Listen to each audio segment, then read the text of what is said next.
না প্রত্যেকটা মুসলমান কম বেশি রোজা রাখে, কিন্তু আল্লাহ তাআলা যেটা চেয়েছেন আপনার কাছ থেকে সেটা কি আমরা আল্লাহ তাআলাকে দিতে পারছি, দিতে পেরেছি? আমরা দিতে পেরেছি তাই কি চেয়েছি?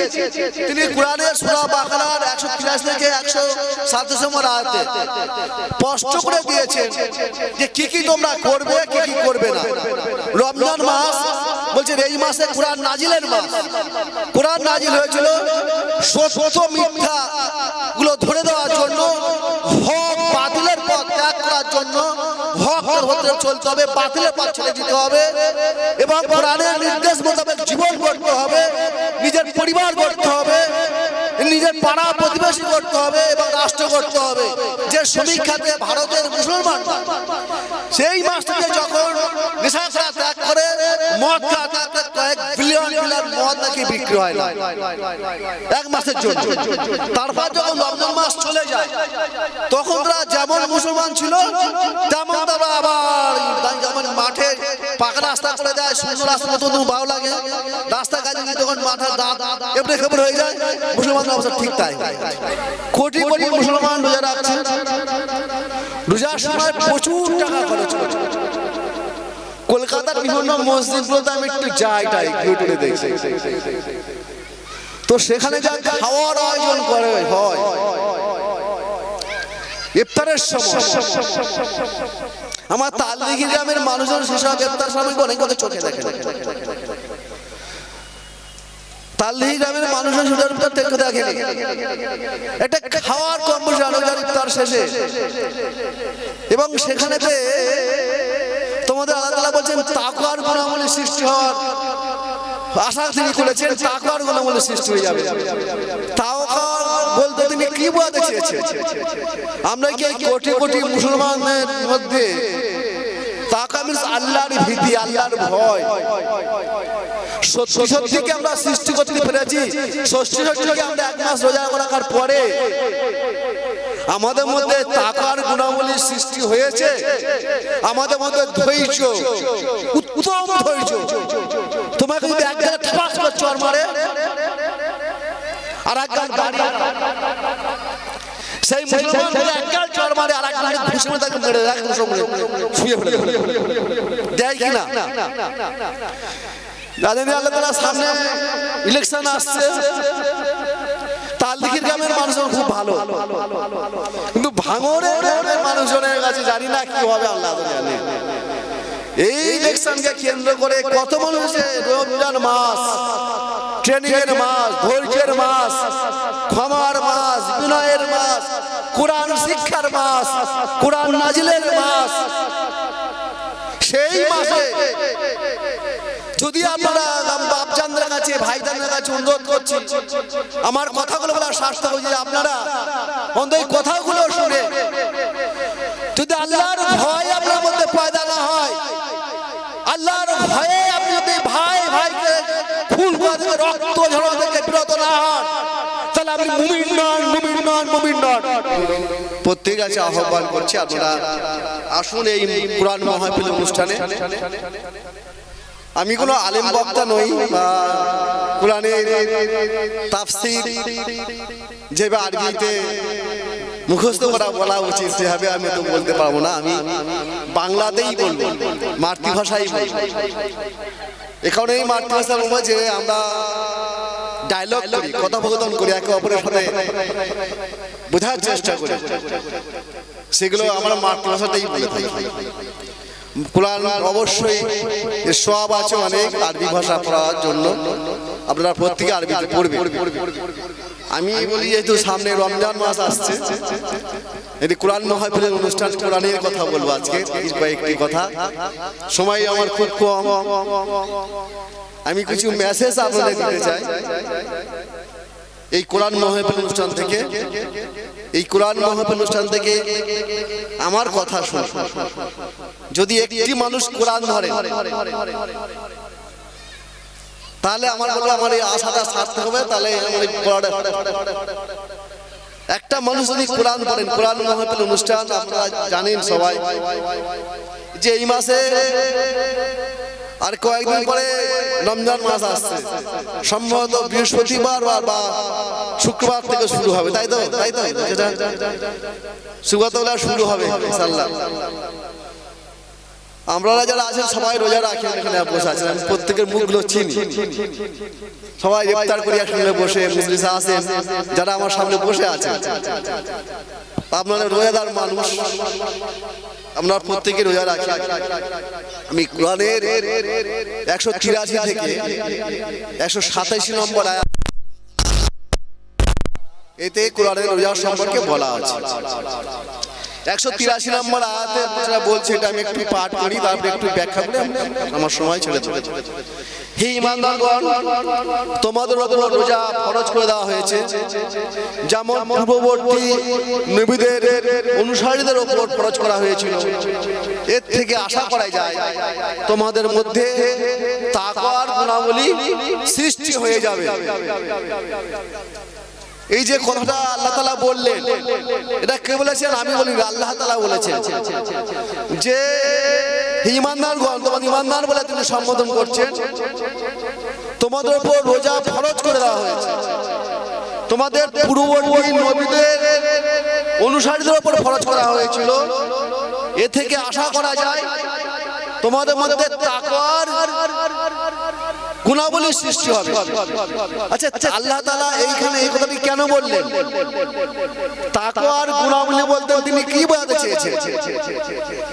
তাকওয়ার গুণাবলীর সৃষ্টি হয়ে যাবে মুসলমানদের মধ্যে। আমরা যদি বাস্তবে চিত্রে যদি লক্ষ্য রাখি, কোটি কোটি মুসলমান রোজা রাখছে, রোজার সময় প্রচুর টাকা খরচ করছে। কলকাতার বিভিন্ন মসজিদগুলোতে আমি একটু যাই ঘুরে দেখছি, তো সেখানে যা খাওয়ার আয়োজন করে হয়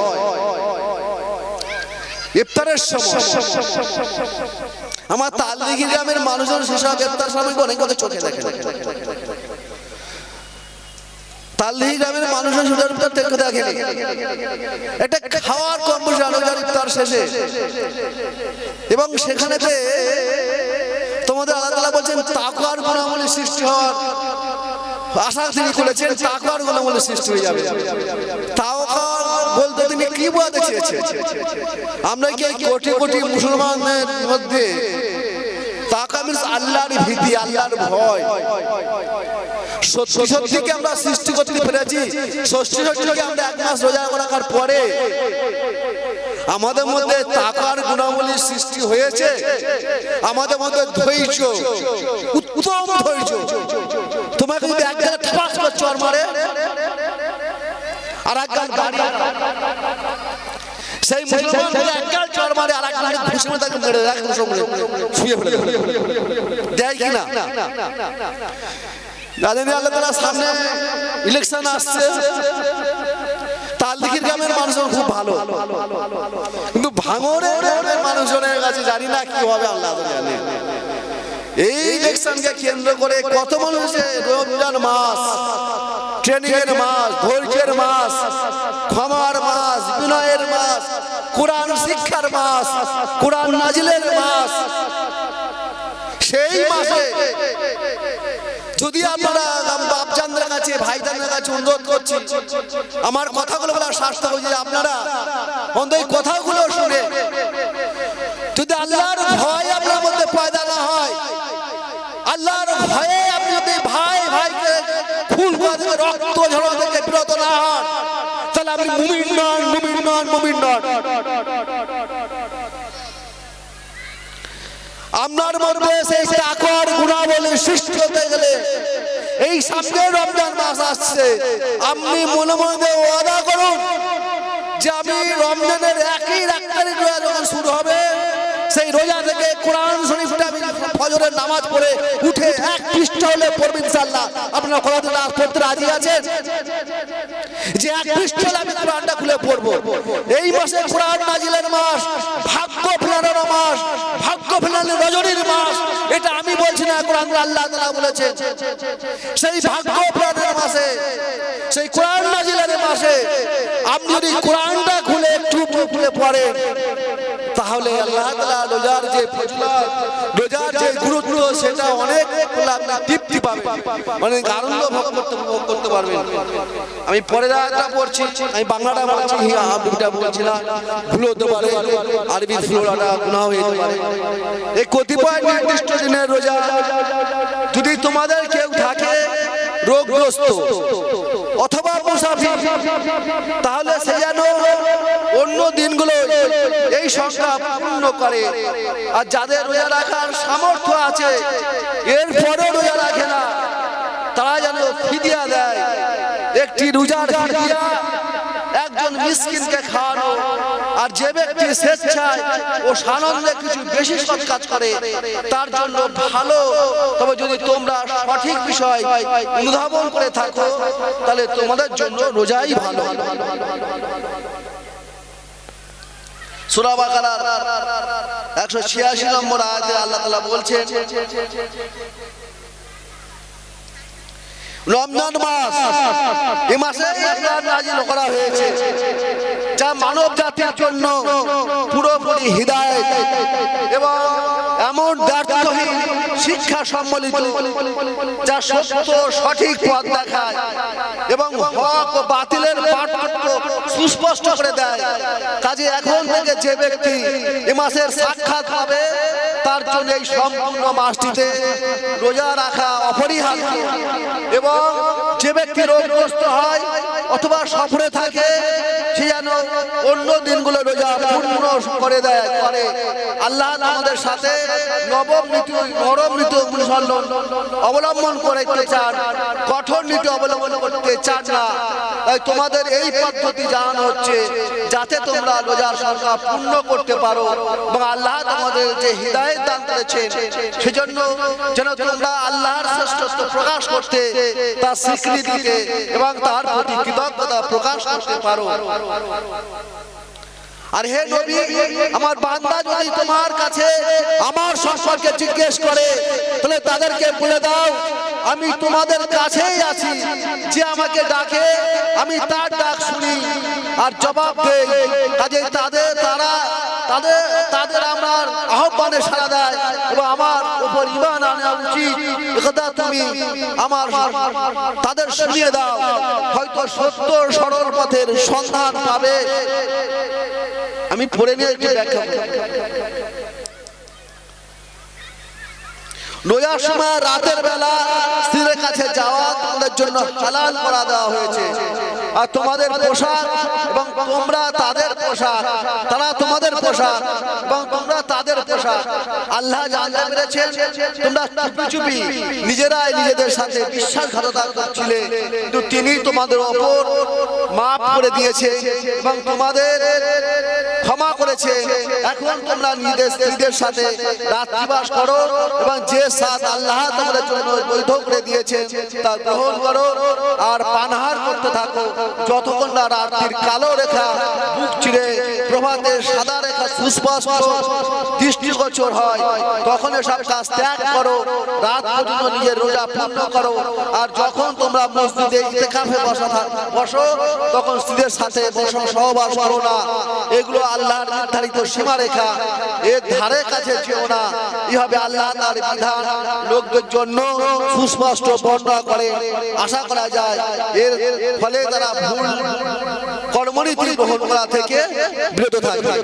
আমি এতক্ষণ 186 থেকে 127 নম্বর কোরআনের আয়াতগুলো পড়লাম।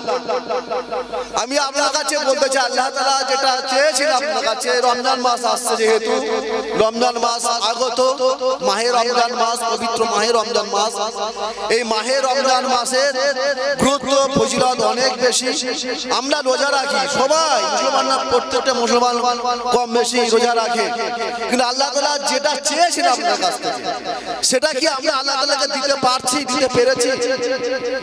আমরা দিতে পেরেছি না কি চেয়েছি? তিনি কোরআনের সূরা বাকারার 183 থেকে 137 নম্বর আয়াতে স্পষ্ট করে দিয়েছেন যে কি কি তোমরা করবে, কি কি করবে না। রমজান মাস বলছেন এই মাসে কোরআন নাজিলের মাস। কোরআন নাজিল হয়েছিল সত্য মিথ্যা গুলো ধরে দেওয়ার জন্য, হক বাতিলের পথ ত্যাগ করার জন্য, হক পথে চলতে হবে, বাতিলের পথ ছেড়ে দিতে হবে এবং কোরআনের নির্দেশ মোতাবেক জীবন গড়তে হবে, নিজের পরিবার গড়তে হবে, নিজের পাড়া প্রতিবেশী করতে হবে এবং রাষ্ট্র করতে হবে, তবেই তো দেশের শান্তি শৃঙ্খলা প্রতিষ্ঠা হবে। কিন্তু আমরা মুসলমানরা রমজান মাস রাজে রোজা করে থাকি, প্রকৃত কিন্তু রমজান মাস আসে, রমজান মাস চলে যায়, আমরা কিন্তু আবার রমজান মাসটার হয়তো যে মাসটা থাকে সেই মাসটা মানে পাপ কাজ ছেড়ে দিই। অনেক মুসলমানরা বিড়ি খাওয়া বন্ধ করে, ত্যাগ করে, তারা কুকর্ম হয়তো ত্যাগ করে, নেশা করা ত্যাগ করে। একটা সমীক্ষা বলছে, দেখা গেছে যে সমীক্ষাতে ভারতের মুসলমান সেই মাসটাকে যখন নেশা করা ত্যাগ করে, মদ খাওয়া ত্যাগ করে, কয়েক বিলিয়ন মদ নাকি বিক্রি হয় না এক মাসের জন্য। তারপর যখন রমজান মাস চলে যায় তখন তারা যেমন মুসলমান ছিল তেমন তারা আবার যেমন মাঠে পাকা রাস্তা করে দেয়, সুন্দর রাস্তা নতুন ভালো লাগে, রাস্তা কাজে গিয়ে তখন মাথার দাঁত এমনি খবর হয়ে যায়, মুসলমানদের অবস্থা ঠিক তাই। এরা রমজান মাসটা সবসময় এক মাসে কোনো কিছু করলো না, পাপ কাজ করলো না, ঠিকমতো নামাজ পড়লো, মসজিদগুলো কানায় কানায় ভরে যায়, রাতে ইবাদত করে, কি সুন্দর লাগে। আচ্ছা 12টা মাসে 11টা মাসে আপনার চলার জন্য এক মাস ট্রেনিং দিয়েছে আল্লাহ তাআলা, তাই তো? ট্রেনিং এর ব্যবস্থা করেছে। এটি আপনি কি কি শিক্ষা নেবেন? আপনার হাত থেকে কোনো রকম খারাপ কাজ করবে না, আপনার হাতের রোজা হবে, আপনার চোখের রোজা হবে, আপনার পায়ের রোজা হবে। অর্থাৎ রোজা মিন্স আপনার হাতের দ্বারা কোন রকম কাজ হবে, আল্লাহ তাআলা বলছেন সেই মানুষটি উত্তম, সেই মানুষটি উত্তম, সেই মানুষটি উত্তম। আল্লাহ নবী বলছেন যে মানুষটির হাত থেকে তার প্রতিবেশী নিরাপদ। অর্থাৎ আপনার প্রতিবেশী যে কোনো ধর্মের প্রতিবেশী হোক, মুসলমান ভাই আছে মানে সে বানবে, এই মুসলমান ভাই আছে মানে নিশ্চিত এর দ্বারা কোনো রকম ক্ষতি হবে না, তার চোখের দ্বারা কোনো ক্ষতি হবে না। আপনার চোখ যদি কোন রকম খারাপ দৃষ্টি দেখে ফেলে প্রথম অবস্থায়, দেখা থেকে বিরত হয়ে যান, তার দিকে দ্বিতীয়বার তাকানোটা হচ্ছে গুনাহ হয়ে যাবে। হয়তো রাস্তা দিয়ে কোনো ভদ্র মিলে যাচ্ছে, আমি তার দিকে চোখ পড়ে গেল, প্রথম চোখ পড়ে চলে, দ্বিতীয়বার যদি আপনি তাকিয়ে থাকেন কটকট করে, তাহলে আপনার গুনাহ হয়ে যাবে। আমি দ্বিতীয়বার আর তাকাতে পারবেন না। এটা হলো রোজার মাসের শিক্ষা, এটা নিয়ে সারা জীবন চলতে হবে। এবং হলো আপনার মুখে, আপনার চোখের রোজা, এবং চোখের রোজা আরো আছে। আমি রোজাকে তিনটে ভাগে ভাগ করতে পারি, বলতে পারি। একটা হচ্ছে রিচুয়াল কারণ, একটা ধার্মিক কারণ, একটা লজিক্যাল কারণ, কি কি যুক্তি আছে, আছে যে সায়েন্টিস্ট কারণ, বৈজ্ঞানিক কারণ কি কি আছে। এর বৈজ্ঞানিক কারণ কি কাজে, বিজ্ঞান কি বলছে, এক রোজাদার রোজা করলে বিজ্ঞান বলছে, আমি বলছি না, বিজ্ঞানের বক্তব্য যারা গবেষণা করছে রোজাদার মানুষের বডি নিয়ে, তারা রিসার্চ করেছে, রিসার্চ করে তারা যে গবেষণা করে বলেছে তাদের তথ্য, আমি বিশ্বাস মণ্ডল বলছি না, এটা আমি বলার মতো হিম্মত আমার নেই। যারা ডক্টর আছে, যারা গবেষক আছে, যারা মানব দেহ রিসার্চ করে, তারা রিসার্চ করে বলছেন যে রোজাদার মাস করার পরে যে বৈজ্ঞানিক কারণে কি কি পরিবর্তন আসে। যে এক মাস ধরে রোজা করেন, আপনার জীবের স্বাদের কোন অসাধারণ বৃদ্ধি পায়, আপনি যখন পরে তৃপ্তি ভরে খেতে পারেন, এবং আপনার শরীরে কোলেস্টেরল গুলো একদম কমে যায়। এই মাসে দেখুন বহু মানুষ মোটা, আরো মোটা হয়ে গেছে অনেকে। রোজা করার পরে আপনার চর্বি গুলে ঝরঝরে হয়ে যাবে, কোলেস্টেরল থাকে না। যারা হচ্ছে হেপাটাইটিস রোগী আছে, যারা শ্বাসনালীতে কষ্টতে ভোগেন, তারা প্রত্যেকটা মানুষের রোজা করার ফলে সমস্ত রোগ থেকে নিরোগ করে ছেড়ে দেয়। আল্লাহ তাআলা বলছেন যে এক মাস রোজা করলো সে যেন, সে বলছে একটা শিশু যখন মায়ের গর্ভ থেকে প্রসব করে বের হয়, একটা শিশু যখন পবিত্র অবস্থায় আসে, আমি রোজাদার মানুষকে তেমন পবিত্র অবস্থায় বের করে নিয়ে আসি। অর্থাৎ আপনি এক মাস রোজা করেছেন, আপনি কোনো খারাপ কাজ করেননি, আপনি একবার নেশা করেননি, কোনো গুনাহ করেননি, এক মাস রোজা করেছেন, নামাজ পড়েছেন, আল্লাহর ভয়ে মসজিদে নামাজ 5 বার নামাজে বেকার করেছেন, এতে কাবে এসেছেন, রাত জেগে রাতে তারাবি পড়েছেন, আবার রাতে আল্লাহর জন্য মাথা থেকে সেজদা দিয়ে কান্নাকাটি করেছেন, আপনার ভাগ্য খোলার জন্য, ভাগ্য রজনীর মাস।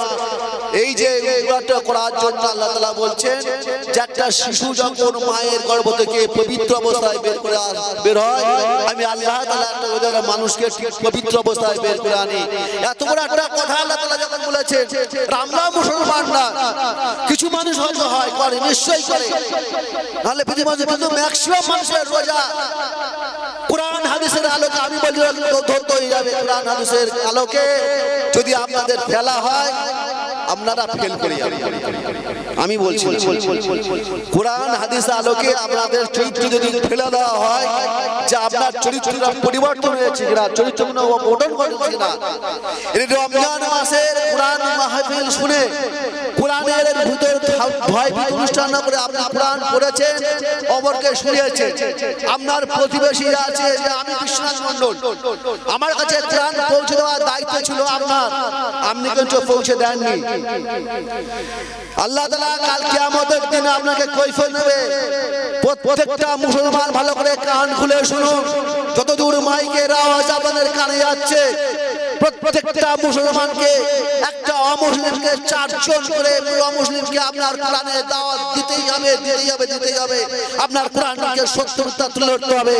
আপনি যদি না করেন, আপনার কাজের আপনি অবহেলা করেছেন, আপনার কৈফিয়ত দিতে হবে আল্লাহ তাআলা কিয়ামতের সামনে।